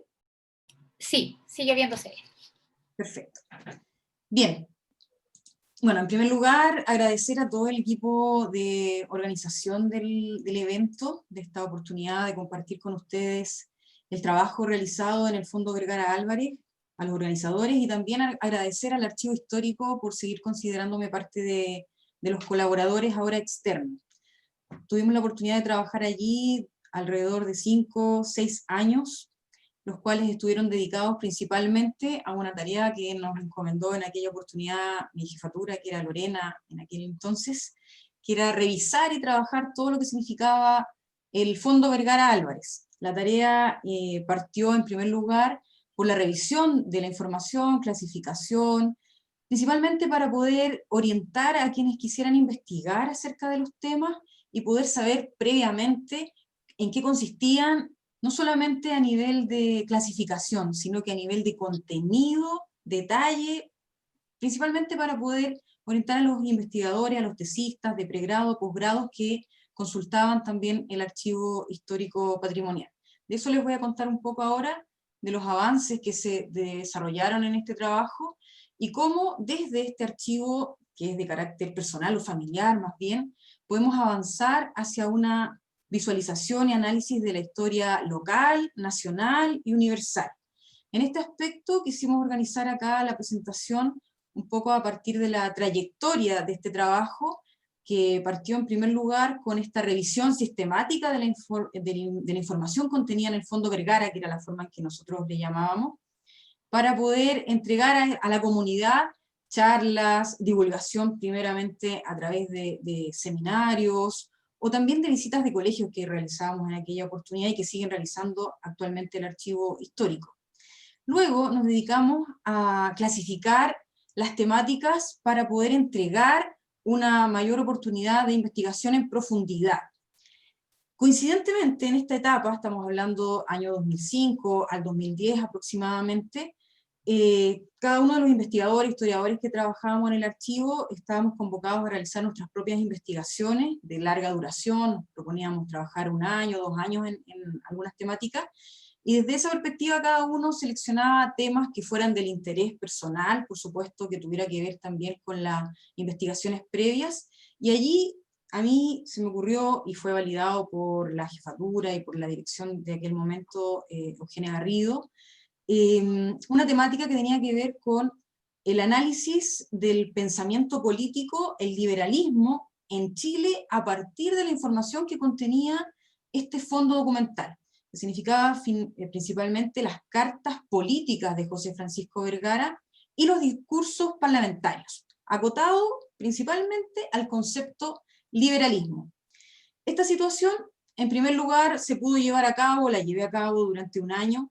No obstante, el archivo como tal y el conjunto de información, las cartas que estaban allí contenidas, desbordaban enormemente esta temática. Iban mucho más allá del liberalismo, iban mucho más allá de todo lo que significaba el conflicto entre liberales y conservadores, y lo que significa finalmente las disputas de las luchas liberales a finales del siglo XIX, y nos detuvimos principalmente a estudiar también la historia urbana, y uno de los temas que más llamó la atención a quienes les íbamos comentando los hallazgos de este archivo y de estos documentos, era la Guerra del Pacífico, que estaban totalmente ajenos a los intereses que teníamos en aquel momento, pero que terminaron finalmente ocupando un rol fundamental en esta etapa de investigación. Desde esa perspectiva, en el fondo, vamos a considerar y reconocer que en el Fondo Vergara Álvarez, los elementos y los temas fundamentales que vamos a encontrar desde la historia local, proyectadas a la historia nacional, y también a la historia universal desde el pensamiento del liberalismo y todos los conceptos que nos convocaban y nos relacionaban con Europa, va a estar la fundación de Viña del Mar, todo lo que significa urbanizar este lugar, toda la información que existe allí desde el loteo y la documentación desde el punto de vista legal, de la venta, de todo lo que era el Fondo Viña del Mar, y que va a significar finalmente el enriquecimiento y el aumento en 10 veces de la fortuna de la familia Vergara Álvarez. Luego, todo lo que significa la Guerra del Pacífico, que como les señalaba, es uno de los temas de mayor interés a nivel de editoriales y a nivel externo también de memoria chilena, y de todos los temas que convocan a nivel latinoamericano. Por ejemplo, este fondo y sus documentos es interesante para el Perú, y también para quienes estudian la Guerra del Pacífico, William Sutter entre ellos, desde lo que se aporta novedoso en la estrategia y cómo se lleva a cabo el conflicto y la disputa interna en Chile para llevar a cabo la Guerra del Pacífico, a través principalmente de la documentación y cartas que estaban dirigidas a nivel familiar, al hijo que se encontraba en Europa, y que por esa razón tienen un valor adicional a esta comunicación pública oficial, porque es y está cargada de un nivel de sinceridad, de reflexiones personales, en este caso de José Francisco Vergara, a quien le corresponderá asumir una multiplicidad de roles durante la Guerra del Pacífico, que iban desde secretario de los generales en jefe hasta conducir las tropas a Lima y pujar para que se pudiera acá en Chile aprobar ese avance sobre Lima en contra de lo que señalaba el general Manuel Baquedano, que era el que estaba a cargo en la etapa final de la guerra, y que finalmente, a través del cargo de ministro de guerra en campaña, José Francisco Vergara logra posicionar esa decisión, convencer al gobierno, convencer al parlamento, y contra todos los intereses y propuestas militares, también convencerlos a ellos para avanzar sobre Lima y poder desde esa perspectiva poner fin a la guerra. Esa es la propuesta de José Francisco Vergara, y ese es uno de los temas de mayor interés, como les señalaba, no de quien les habla en aquel momento, sino que más bien desde lo externo y desde las editoriales y desde quienes consultan también el Fondo Vergara Álvarez. El otro ámbito que era el que interesaba a quien les habla era principalmente la política nacional en su rol de diputado, senador, candidato presidencial. Los ámbitos que vamos a ver acá de este fondo y sus aportes van desde lo que nos entrega desde el pensamiento liberal, desde el pensamiento de la masonería y el radicalismo, todo lo que tiene que ver con la fundación de Viña del Mar como una de las últimas ciudades que se fundan en Chile al estilo tradicional, la Guerra del Pacífico, el reconocimiento a partir de historiadores tales como Barros Arana, que dice: José Francisco Vergara es por esencia el alma del liberalismo chileno. Edwards también reconoce en José Francisco Vergara la esencia del liberalismo nacional, y por ello la riqueza de poner en valor y poner en difusión, ahora actualmente a través de la página web del Archivo Histórico, todas las cartas transcritas y también a nivel de imágenes a libre disposición en tiempos de pandemia y de no poder visitar el archivo. Esto es muy útil. Entonces, allí hay un enorme valor para seguir indagando e investigando acerca de estos temas. No están agotados en las investigaciones que desarrollamos en estos 6 años, por supuesto están abiertos para poder seguir trabajando. Todo lo que tiene que ver con la Fundación de Viña del Mar, ahí retratado en este monumento que está en la Plaza de Viña del Mar, los planos, la planimetría que señalaba recién Lorena Bracea, a disposición, y toda la documentación del loteo, venta, y el valor que significó aquello en incremento, y lograr a través de esta acción, y a través de esta empresa, le llamaba José Francisco Vergara, ubicar a la familia entre las 10 más adineradas de Chile. Todo lo que significa la Guerra del Pacífico, razón por la cual la Academia Chilena de la Historia otorga a estas investigaciones un premio Miguel Kuchaga Tocornal por el aporte novedoso, por el aporte que viene a dar las cartas, las que están aquí posicionadas son las que están en el archivo, todos los otros son documentos que están en otros lugares, en otros álbumes, en la Biblioteca Nacional. Las cartas es el valor, en el fondo particular que viene a dar el Archivo Histórico Patrimonial a la historia de Chile, porque ilumina una etapa de la historia relacionada con la Guerra del Pacífico y también, en mi caso, que era lo que más me interesaba, la discusión del liberalismo en Chile. Toda esta investigación en estos 6 años dieron por fruto diversos artículos de difusión en prensa semanal y también artículos que están publicados y disponibles actualmente en las Archivum, que son las revistas que publica el Archivo Histórico Patrimonial, y también en unas revistas de la Academia de Historia Militar, que también se interesaron por conocer el personaje de José Francisco Vergara, porque a través de él se reconocen también las disputas con los militares. Uno de los temas que finalmente a las editoriales, como les señalaba, le interesó, fue conocer las razones de esta disputa, las explicaciones que da José Francisco Vergara respecto de la Guerra del Pacífico, toda la tensión interna que se va a provocar, que se va a generar acá en Chile, y que se va a cristalizar a través de este personaje, y que finalmente van a detonar en que los militares toman una decisión y la llevan a cabo a través de las recomendaciones entregadas por el general Manuel Baquedano, avalada también por Domingo Santamaría, y que es la frase que a mí más me llamó la atención, y que explicó por qué yo no tenía idea de José Francisco Vergara antes de comenzar a leerlo y conocer este fondo, que es la decisión que está escrita y está documentada de borrar a José Francisco de las páginas de la historia de la Guerra del Pacífico. ¿Ya? ¿Y por qué? Porque al principio hubo mucha tensión, invalida a los militares, los considera a casi todos los generales y a casi todos los altos mandos ineptos, no preparados, inadecuados para sostener la batalla, y solamente alaba a los soldados rasos. Y ese es uno de los puntos por los cuales se va a provocar durante varios años una tensa disputa, y que después va a significar que en las páginas de la historia militar, primero lo llamen simplemente el cucalón, el entrometido, y después lo hagan desaparecer. En la actualidad, también la Academia de Historia Militar ha reconocido el valor de Vergara, y también está abierta a estudiar y, por supuesto, a reconocer todos los aportes que de allí devienen. Cierro simplemente en este último minuto, considerando que esta mesa tiene que ver con cómo llevamos a la difusión, a la enseñanza, estos elementos que están contenidos en el Archivo Histórico de Viña del Mar. Bueno, primero con la investigación histórica, y luego también con la difusión que se hace en colegios, en establecimientos, y a todo el público interesado a través de guías didácticas para poner en uso y en valor la información que aquí está contenida. Con eso termina mi presentación. Gracias. Muchas gracias, Ana, muchas gracias, Lorena, por esta muy buena presentación. Creo que tenemos 2 presentaciones súper interesantes que sobre todo permiten pensar cómo desde los archivos personales, ¿no es cierto?, y desde los documentos en general podemos generar relaciones muy relevantes con la comunidad, ya sea niños, contextos escolares, etc. Abrimos ahora un espacio para preguntas.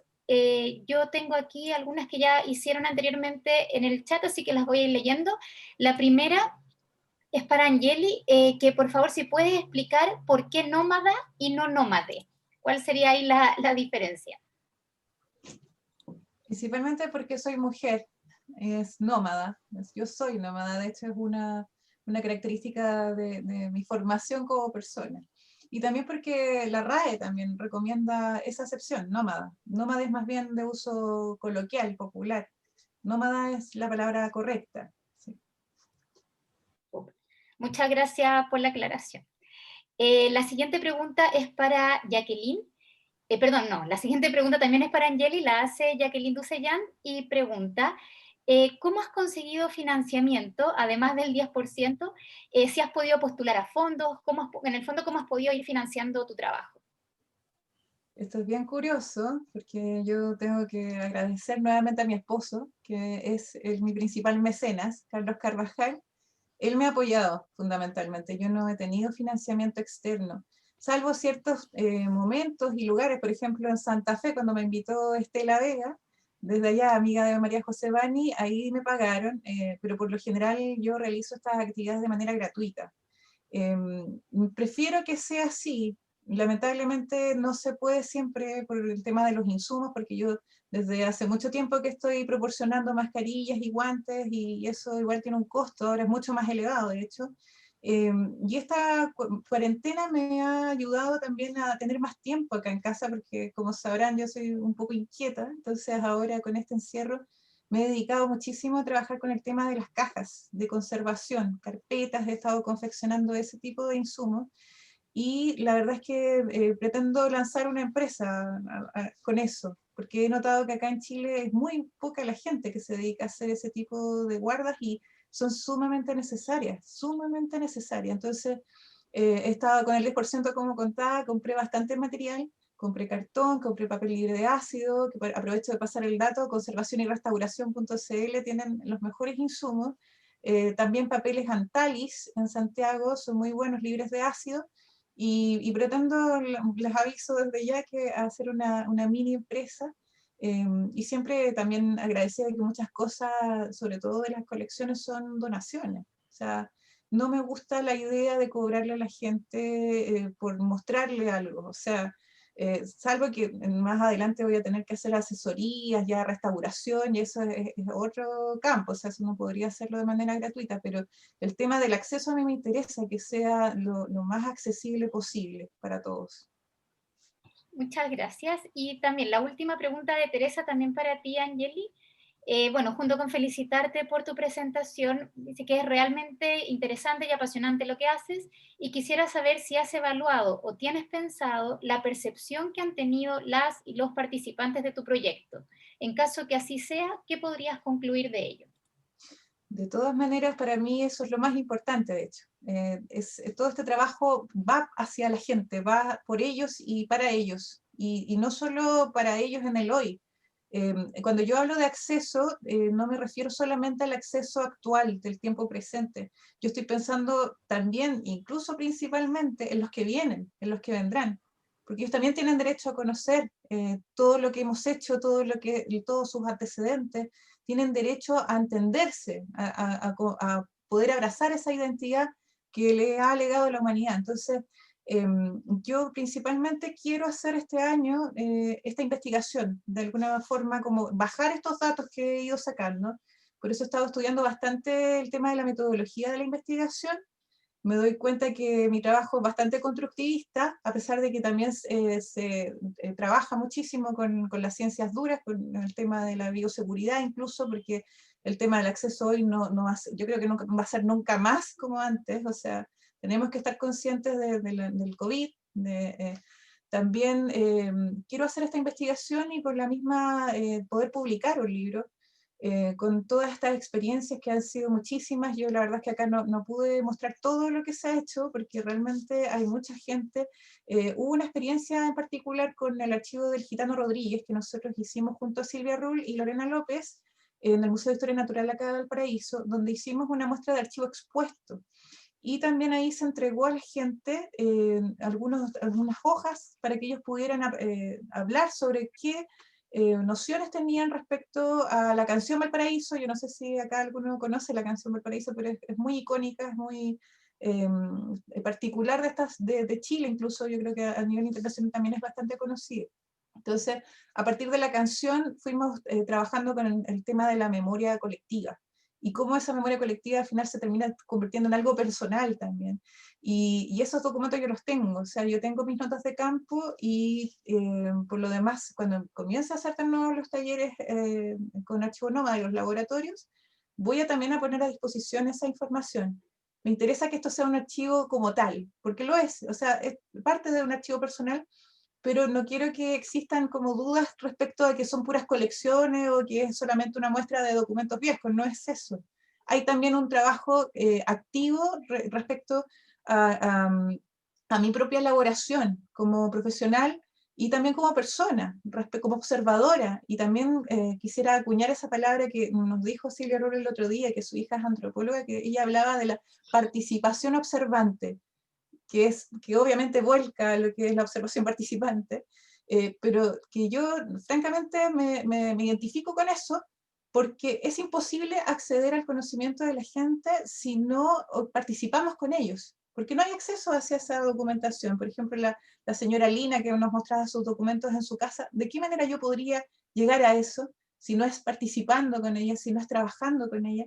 Entonces, yo creo que hay mucho por hacer, y hay mucha teoría, hay mucha gente que está muy metida en el tema académico y que esta pandemia nos ha remecido y nos ha dicho, bueno, es momento de que también nos volquemos hacia la sociedad, que es lo más importante.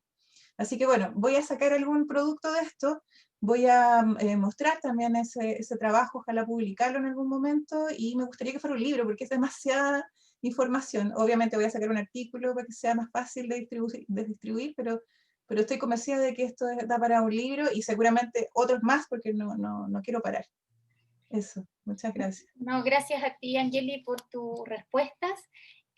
No hay más preguntas aquí en el chat, así que, bueno, vamos a dar por finalizado el seminario después de estos 3 días de interesantes conversaciones y exposiciones.